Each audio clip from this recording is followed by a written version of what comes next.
नमस्कार साथियों, नंदनी क्लासेस साहित्य चैनल में मैं डॉक्टर यशुकृति हजारे आप सभी का बहुत बहुत स्वागत करती हूँ। आज हम यूजीसी एनटीए हिंदी नेट परीक्षा से संबंधित कहानी इकाई 7 देख रहे हैं, जिसमें उसने कहा था कहानी चंद्रधर शर्मा गुलेरी जी की कहानी है, जिसका विस्तृत अध्ययन हम इस वीडियो के माध्यम से कर रहे हैं।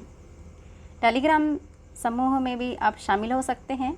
नंदनी क्लासेस साहित्य चैनल है, जिसमें आप वहां जाकर अपने आकलन भी कर सकते हैं। प्रश्नों का वहां पे प्रश्न दिए जा रहे हैं और साथ में वीडियो पीडीएफ भी दी जा रही है। तो चलिए चलते हैं। आज हम उसने कहा था कहानी, यह कहानी का प्रकाशन हम देखेंगे कि कब हुआ था। तो 1915 में यह कहानी का प्रकाशित और किस पत्रिका के माध्यम से किया गया है, तो सरस्वती पत्रिका के माध्यम से। आप इसे याद रख लेंगे। उसके बाद है स्थान जो है ये कहाँ का है। ये कहानी में जो जानकारी दी गई है, स्थान है अमृतसर के बारे में बताया गया है। इसमें जो पात्र हैं, पात्र देखेंगे कि लहना सिंह, हज़ारा सिंह हैं, इस तरह के पात्र हैं, अतर सिंह हैं। और इनका जो एक मुख्य पात्र हैं वो क्या है, तो लहना सिंह जो है जमींदार हैं, हज़ारा सिंह सूबेदार जी हैं। और ये जो कहानी है वो फ्लैशबैक पद्धति में लिखी गई कहानी है। पूछा जाता है कि किस पद्धति में लिखी गई कहानी है। उसने कहा था फ्लैशबैक पद्धति में लिखी गई कहानी है।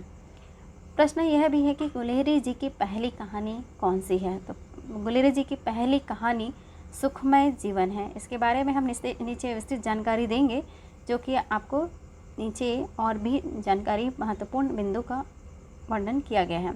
अतर सिंह मामा है, वजीरा सिंह पलटन का विदूषक है, बोधा सिंह पात्र है जो कि सूबेदार का बेटा है, होरी जो हो रहा है वो सूबेदार यहाँ पे है, यहाँ पे नहीं टाइप हो गया है तो सूबेदार है।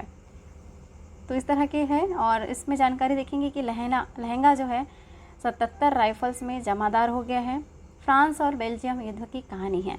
गुलेरी जी हिंदी के कथाकार, व्यंग्यकार तथा निबंधकार हैं। तो आइए चलते हैं हम कहानी, इनकी प्रमुख कहानियाँ कौन कौन सी थी आज तो हम देख ही रहे हैं। वैसे इनकी कहानी उसने कहा था, जो कि 1915 सरस्वती पत्रिका में, पाठशाला, घंटाघर, बुद्धू का कांटा 1914 में, सुखमय जीवन 1911 में, धर्मपरायण और हीरे का हीरा। तो यहाँ पे आप देखेंगे ये थोड़ा सा सीक्वेंस ऊपर नीचे हो गया है। तो सुखमय जीवन सबसे पहला 1911 में है, इसे याद रखेंगे।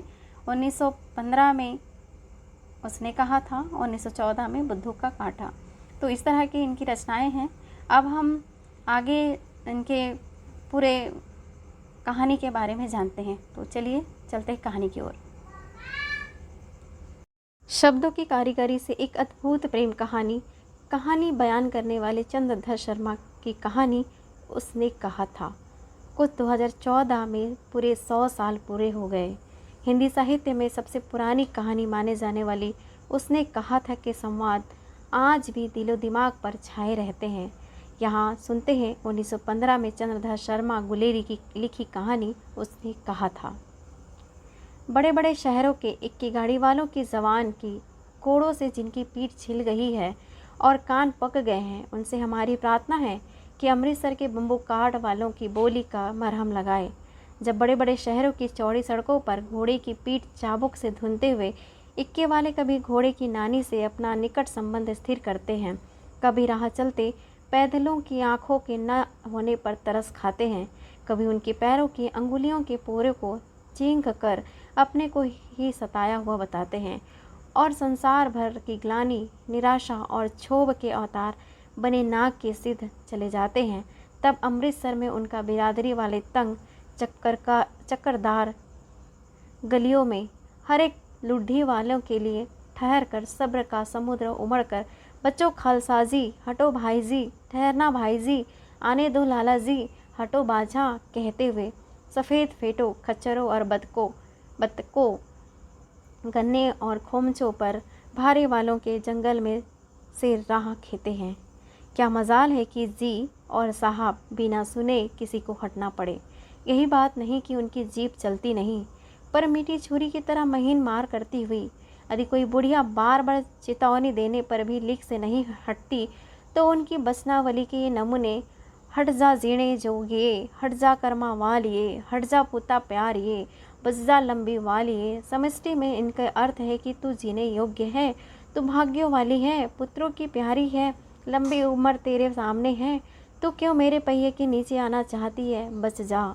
ऐसे बम्बू काट वाले के बीच में होकर एक लड़का और एक लड़की चौक की एक दुकान पर आ मिले।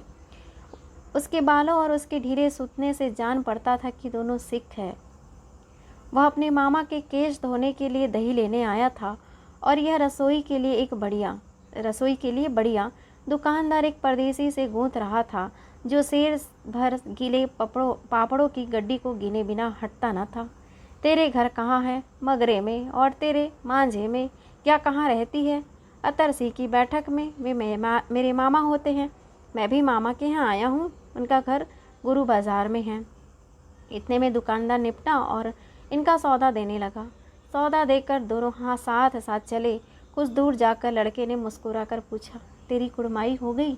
इस पर लड़की कुछ आंखें चढ़ाकर धत कहकर दौड़ गई और लड़का मुंह देखता रह गया।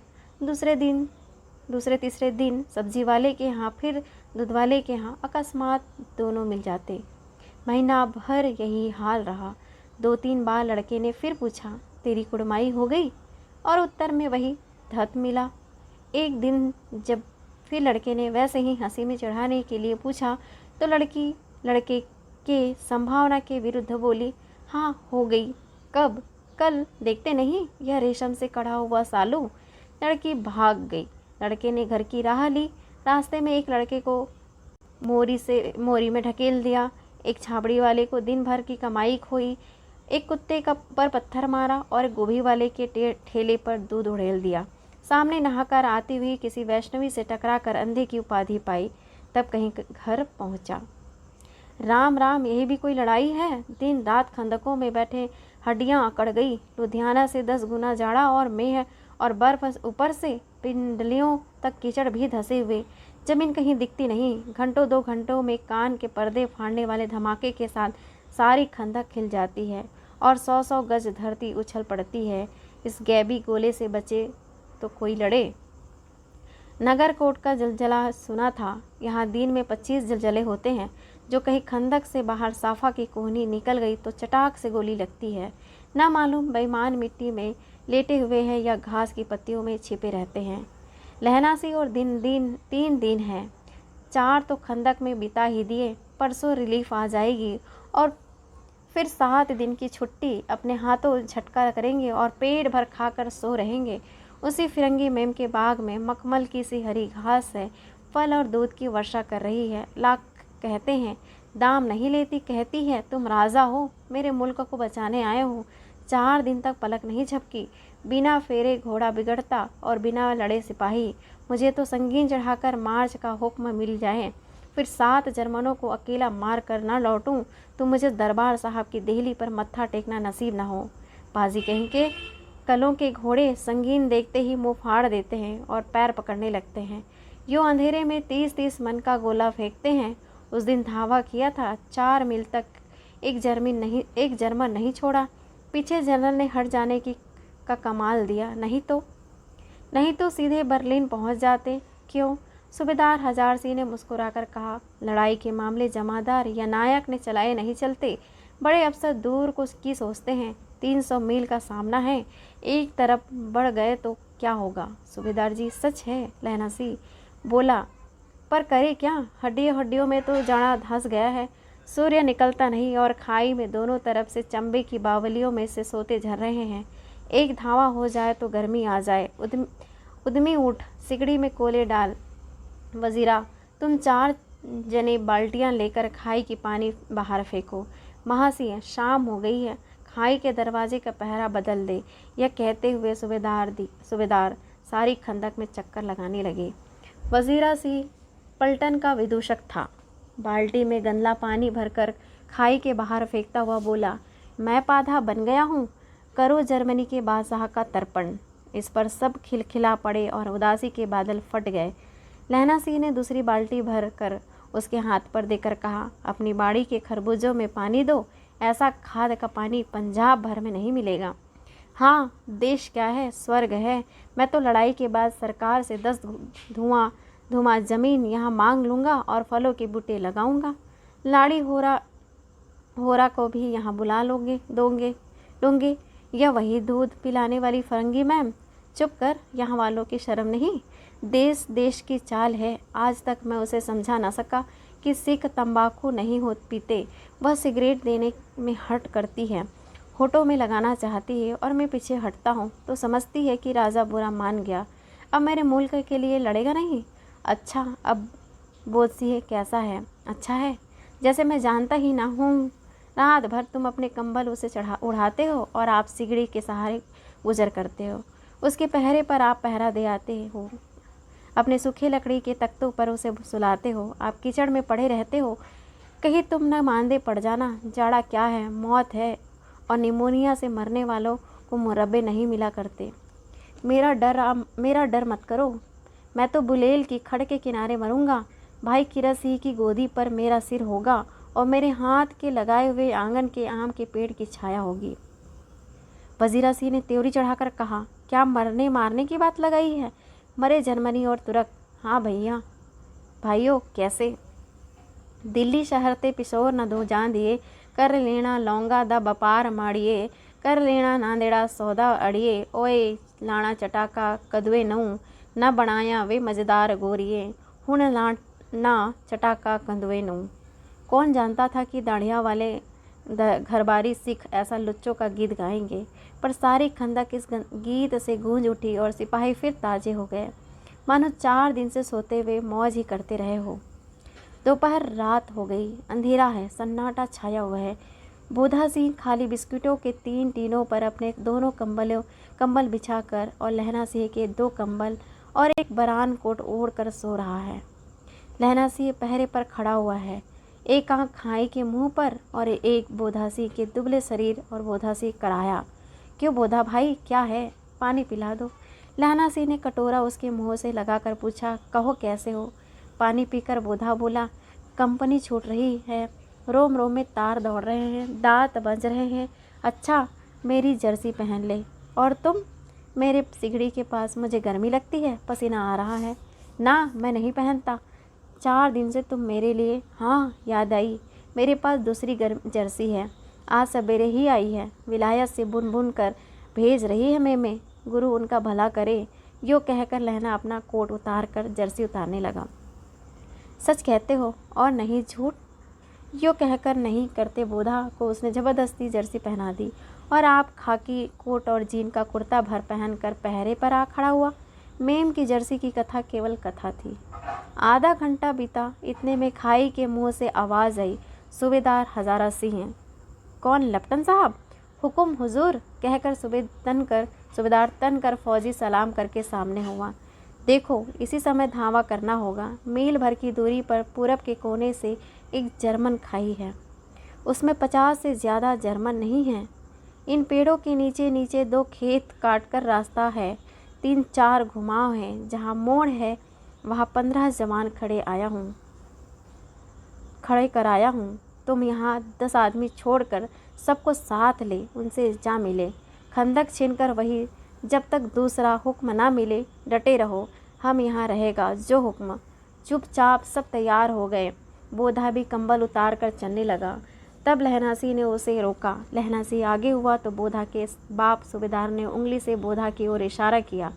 लहना सिंह समझाकर चुप हो गया। पीछे 10 आदमी कौन रहे, इस पर बड़ी हुज्जत हुई। कोई रहना ना चाहता था। समझा बुझाकर सूबेदार ने मार्च किया। लेफ्टिनेंट साहब लहना की सिगड़ी के पास मुंह फेर कर खड़े हो गए और जेब से सिगरेट निकाल कर सुलगाने लगे। 10 मिनट बाद उन्होंने लहना की ओर हाथ बढ़ाकर कहा, लो तुम भी पियो। आँख मारते मारते लहना सिंह सब समझ गया। मुँह का भाव छिपाकर बोला, लाओ साहब। हाथ आगे करते ही उसने सिगड़ी के उजाले में साहब का मुंह देखा, बाल देखे, तब उसका माथा ठनका। लेफ्टिनेंट साहब के पट्टियों वाले बाल एक दिन में ही कहाँ उड़ गए और उनकी जगह कैदियों से कटे बाल कहाँ से आ गए? शायद साहब शराब पिए हुए हैं और उन्हें बाल कटवाने का मौका मिल गया है।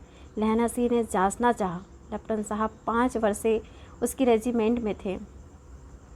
क्यों साहब, हम लोग हिंदुस्तान कब जाएंगे? लड़ाई खत्म होने पर। क्यों? क्या यह देश पसंद नहीं साहब, शिकार के वे मज़े यहाँ कहाँ। याद है, पार नकली लड़ाई के पीछे हम आप जगधरी ज़िले में शिकार करने गए थे। हाँ, वही जब खोते पर सवार थे और आपका खानसामा अब्दुल्ला रास्ते के एक मंदिर में जल चढ़ने को रह गया था। बेशक पाजी कहीं का, सामने से वह नीलगाय निकली कि ऐसी बड़ी मैंने कभी नहीं देखी थी, और आपकी एक गोली कंधे में लगी और पुट्ठे में निकली। ऐसे अफसर के साथ शिकार खेलने में मज़ा है। क्यों साहब, शिमले से तैयार होकर उस नीलगाय का सिर आ गया था ना। आपने कहा था कि रेजिमेंट की मैस को लगाएंगे। हाँ, पर मैंने वह विलायत भेज दिया। ऐसे बड़े बड़े सिंह 2-2 फुट के तो होंगे। हाँ लहनासी, 2 फुट 4 इंच के थे। तुमने सिगरेट नहीं पिया? पीता हूँ साहब, दिया सलाई ले आता हूँ, कहकर लहनासी खंदक में घुसा। अब उसे संदेह नहीं रहा था। उसने झटपट निश्चय कर लिया कि क्या करना चाहिए। अंधेरे में किसी सोने वाले से वह टकराया। कौन, वजीर रसी? हाँ, क्यों लहना, क्या कयामत आ गई? ज़रा तो आँख लगने दी होती। होश में आओ, कयामत आई है और लेफ्टिनेंट साहब की वर्दी पहनकर आई है। क्या? लेफ्टिनेंट साहब या तो मारे गए या कैद हो गए। उनकी वर्दी पहनकर कोई जर्मन आया है। सूबेदार ने उसका मुंह नहीं देखा, मैंने देखा और बातें की है। सोहरा साफ उर्दू बोलता है, पर किताबी उर्दू, पर मुझे पीने को सिगरेट दिया है। तो अब मारे गए। धोखा है, सूबेदार हो रहा कीचड़ में चक्कर काटते फिरेंगे और यहाँ खाई पर धावा होगा। उठो, एक काम करो, पलटन के पैरों के निशान देखते देखते दौड़ जाओ। अभी बहुत दूर ना हो गए होंगे। सूबेदार से कहो एकदम लौट आए। खंदक की बात झूठ है, चले जाओ, खंदक के पीछे से निकल जाओ। पत्ता न तक न खरके, देर मत करो। हुक्म तो यही है कि यहीं ऐसी तैसी हुक्म की। मेरा हुक्म जमादार लहनासी, जो इस वक्त यहाँ सबसे बड़ा अफसर है, उसका हुक्म है। मैं लेफ्टिनेंट साहब की खबर लेता हूँ। पर यहाँ तो तुम 8 है। यहाँ तो तुम 8 है। 8 नहीं, 10 लाख। एक अकालिया सिख 1.25 लाख के बराबर होता है। चले जाओ। लौट कर खाई के मुहाने पर लहनासी दीवार से चिपक गया। उसने देखा कि लेफ्टिनेंट साहब ने जेब से बेल के बराबर 3 गोले निकाले, तीनों की जगह जगह खंदक की दीवारों में घुसेड़ दिया और तीनों में एक तार सा बांध दिया। तार के आगे सूत की एक गुत्थी थी, जिसे सिगड़ी के पास रखा। बाहर की तरफ जाकर एक दिया सलाई जलाकर गुत्थी पर रखने, बिजली की तरह दोनों हाथों से उल्टी बंदूक को उठाकर लहनासी ने साहब की कोहनी पर तान कर दे मारा। धमाके के साथ साहब के हाथ से दिया सलाई गिर पड़ी। लहनासी ने एक कुंदा साहब की गर्दन पर मारा और साहब आँख मीन गॉड कहते हुए चित हो गए। लहनासी ने तीनों गोले बिनकर खंदक के बाहर फेंके और साहब की घसीट कर सिगड़ी के पास लिटाया। जेबों की तलाशी ली, 3-4 लिफाफे और एक डायरी निकालकर उन्हें अपने जेब के हवाले किया। साहब की मूर्छा हटी। लहनासी हंसकर बोला, क्यों लेफ्टिनेंट साहब, मिजाज कैसा है? आज मैंने बहुत बातें सीखी है। यही सीखा कि सिख सिगरेट पीते हैं। यह सीखा कि जगादारी के ज़िले में नीले गाय होती है, उनकी 2 फुट 4 इंच के सींग होते हैं। यह सीखा कि मुसलमान खानसामा मूर्तियों पर जल चढ़ाते हैं और लेफ्टिनेंट साहब खोते पर चढ़ते हैं। पर यह तो कहो, ऐसी साफ उर्दू कहाँ से सीखा है? हमारे लेफ्टिनेंट साहब तो बिन डेम के 5 लफ्ज़ भी नहीं बोला करते हैं। लहना ने पतलून के जेबों की तलाशी नहीं ली थी। साहब ने मानो जाड़े से बचने के लिए दोनों हाथ जेबों में डाले। लहनासी कह गया, चालाक तो बड़े हो, पर माझे का लहनासा इतने बरस लेफ्टिनेंट साहब के साथ रहा है, उसे चकमा देने के लिए 4 आंखें चाहिए। 3 महीने हुए एक तुर्की मौलवी मेरे गांव आया था।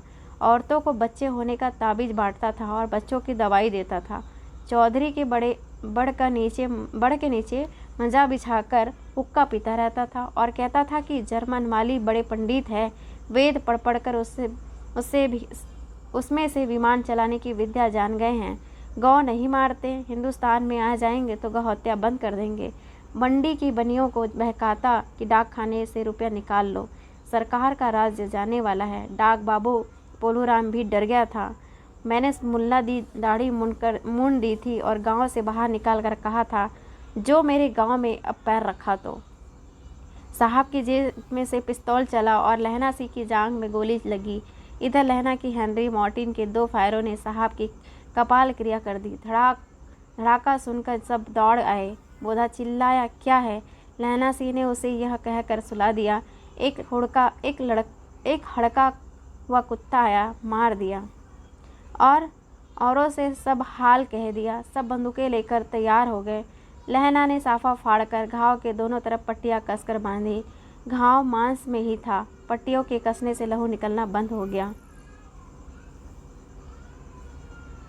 इतने में 70 जर्मन चिल्लाकर खाई में घुस पड़े। सिखों की बंदूकों की बाढ़ ने पहले धावे को रोका, दूसरे को रोका, पर यहाँ थे 8। लहना सिंह तक तक कर मार रहा था। वह खड़ा था और बाकी लेटे हुए थे, और वे 70 अपने मुर्दा भाइयों के शरीर पर चढ़कर जर्मन आगे घुस आते थे। थोड़े से मिनटों में भी अचानक आवाज़ आई, वाह वाह गुरुजी की फतेह, वाह गुरुजी की खालसा, और धड़ाधड़ बंदूकों के फायर जर्मनों के पीठ पर पड़ने लगे। ऐन मौके पर जर्मन 2 चक्की के पाटों के बीच में आ गए। पीछे से सूबेदार हजार सिंह के जवान आग बरसाते थे। सामने लहना सिंह के साथियों के संगीन चल रहे थे। पास आने पर पीछे वालों ने भी संगीन पिरोना शुरू कर दिया। एक किलकारी और अकाल सिक्खा दी फौज आई। वाह गुरुजी दे फतह, वाह गुरुजी दा खालसा, सत श्री अकाल पुरख, और लड़ाई खत्म हो गई। 63 जर्मन या तो खेत रहे थे या कराह रहे थे। सिखों में 15 के प्राण गए। सूबेदार के दाहिने कंधे में से गोली आर पार निकल गई। लहना सिंह की पसली में एक गोली लगी। उसने घाव को खंदक की गीली मट्टी से भर लिया और बाकी का साफा कसकर कमरबंद की तरह लपेट लिया। किसी को खबर न हुई कि लहना सिंह को दूसरा भारी घाव लगा है।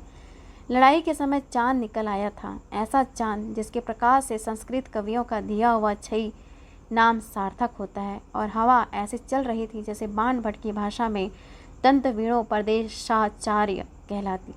वजीरा सिंह कह रहा था कि कैसे मन भर फ्रांस की भूमि मेरे बूटों से चिपक रही थी।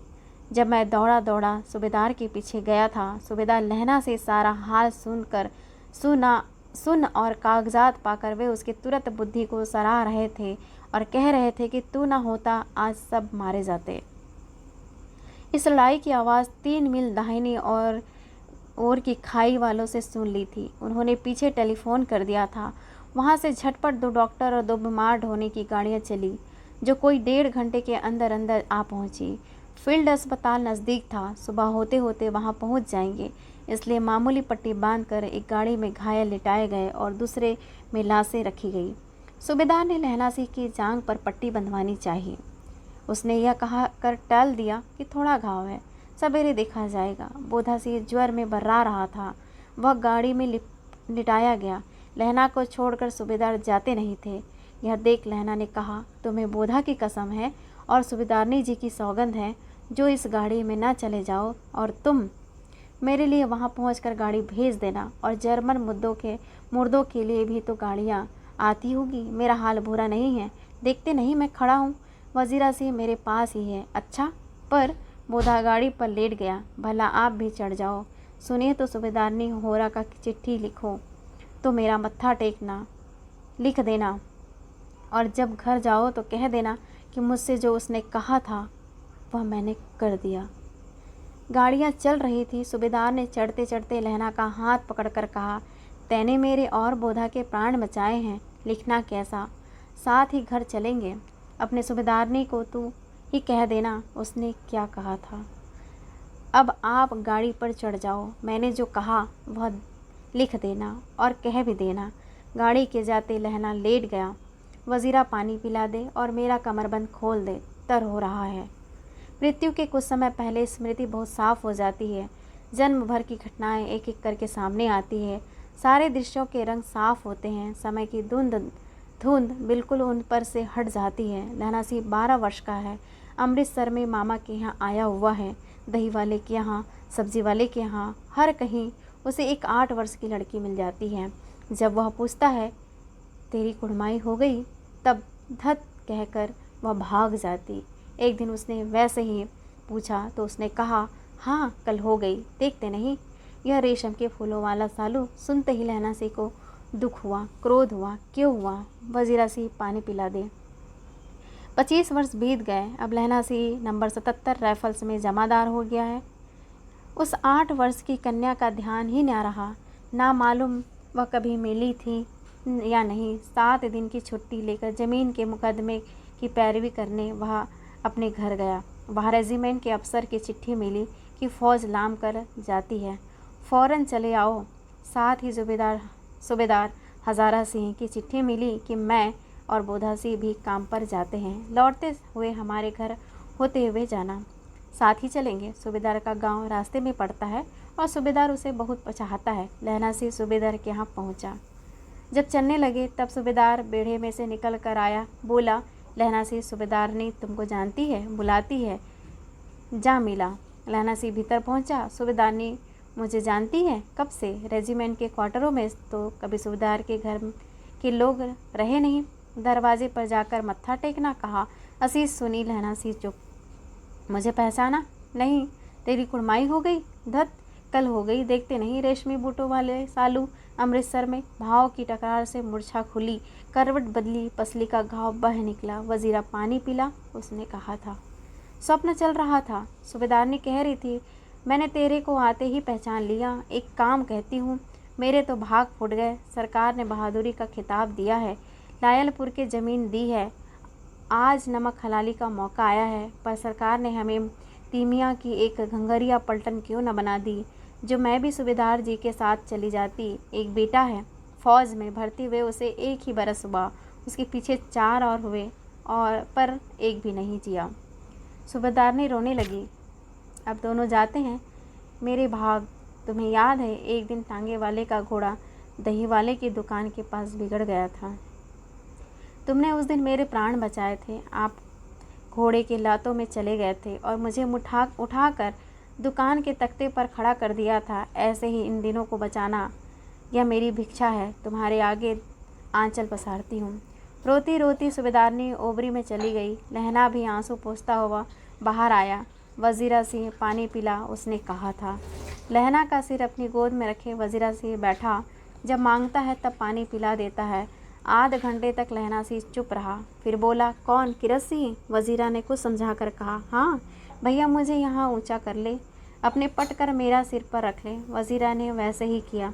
हाँ अब ठीक है, पानी पिला दे बस। अभी हाड़ में यहाँ यह आम खूब फलेगा। चाचा भतीजा दोनों यहीं बैठकर आम खाना। जितना बड़ा तेरा भतीजा है उतना ही यहाँ आम। जिस महीने उसका जन्म हुआ था उसी महीने में मैंने इसे लगाया था। वजीरा सिंह के आंसू टप टप टपक रहे थे। कुछ दिन पीछे लोगों ने अखबारों में पढ़ा, फ्रांस और बेल्जियम 68वीं की सूची, मैदान में घावों से मरा नंबर 77 सिख राइफल्स जमादार लहना सिंह। तो दोस्तों, इस तरह की कहानी है, उसने कहा था। यदि चैनल उपयोगी लगे तो चैनल को सब्सक्राइब, लाइक और कमेंट ज़रूर करिए। मेरे वीडियो को सुनने के लिए बहुत बहुत धन्यवाद, शुक्रिया एंड थैंक यू।